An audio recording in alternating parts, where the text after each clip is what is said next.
All right, welcome back to the Sports Wrap. NFL season is upon us. Broncos and Panthers ongoing out in Denver. Gresh, we talk about the Pats and Cardinals. Let's talk some football tonight. What is the key to this game on Sunday? Well, number one, they've got to protect Jimmy Garoppolo and make sure that he doesn't have to deal with anything outside of the structure of the offense. Tom Brady can cover up for a lot of mistakes and a lot of ills. Don't put Jimmy Garoppolo in that kind of position or situation, whether it's the tight ends in the game, the wide receivers in the game. Guys got to get lined up properly. And most importantly, the offensive line is going to do a good job of making sure there isn't that middle pressure to Jimmy G so that he doesn't have to get flushed to one side. Who wins this game and why? And is old friend Chandler Jones going to be an impact player? Rob Gronkowski, who are some of the names you see in determining your pick for Sunday? Yeah, see, here's where I'm torn, Yanni. There's always the first week of the year where Belichick has the ability, like a Tom Herman at Houston, to cook something up against a really good team.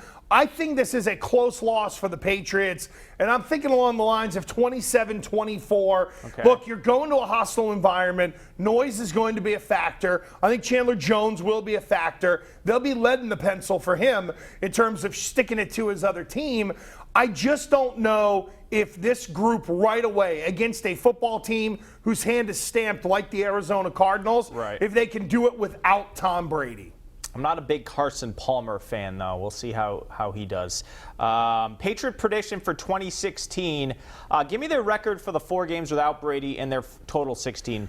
They're 3-1 without Brady. They're 12-4 overall. And I know that every analyst pretty much, well, they're going to win 11 or 12 games. But that's really what they're going to do. The Bills are the Bills as usual. The Jets have a ridiculously tough schedule. Who knows with the Dolphins? I mean, if the quarterback plays well, they could be a 10-win team, or that group could turn out under a first-year head coach and maybe be a 6-win team. So the Patriots should still win the division. I think they're still the best team in the AFC. I'm expecting 12 wins. And maybe not the number 1 seed, but definitely a first-round bye. Yeah, I think winning the AFC East is a foregone conclusion every year. Hashtag Bills Mafia, looking forward to that. Give me your Patriot offensive and defensive player of the year, quarterbacks aside. I think Dante Hightower will be the Patriots' defensive player of the year. I love what he brings to this defense, and he's going to be one of those 2 guys on the spot that is playing for a contract. And offensively, you know, something tells me that guy Gronkowski is still going to have an amazing year. And you can say, yes, it's going with chalk, but come on. 87 is special. As long as he is upright, this football team has a chance to be dynamic on offense. You told me off camera you think Jamie Collins will not be back next year. Why? All right, so here's my theory, right? So they trade for Barkevious Mingo. Mingo has a lot of the same traits of Jamie Collins. You have 2 linebackers that you have to pay. I don't think people are going to look at Collins and Hightower the same.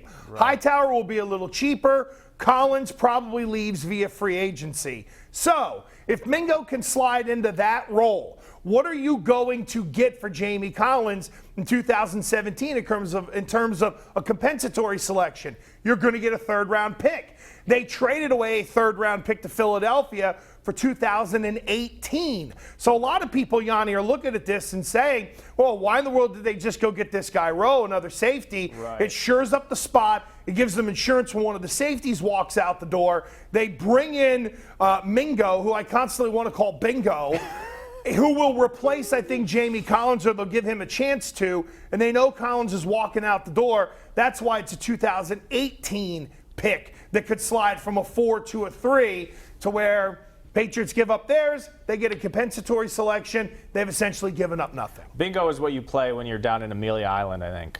No. I play bingo at one of the casinos because you win real money. And they have a smoking area so I can sit back and have a cigar with Nana and all her friends. I love that. Finally, Super Bowl pick. Who do we see in February in Houston? I think the very first game for the Patriots is the rematch we're going to get in Houston. I think it's the Patriots and the Cardinals. It's going to be a hell of a game because Bill Belichick, fantastic coach. Bruce Arians, fantastic coach, just under a guy like a Belichick. He really gets it. I'm expecting those two teams to be in Houston and for us to be standing uncomfortably in the cold down there come February. All right, Pats Cardinals. I like that. Good symmetry. All right, thanks, Gresh. We'll see you for a Monday Patriot Wrap this week because of the late Sunday game. And we'll see if your predictions turned out in terms of this game. You usually pick the Pats, so we'll see if the Cardinals pull it out. Much more from the Sports Wrap coming up right after this.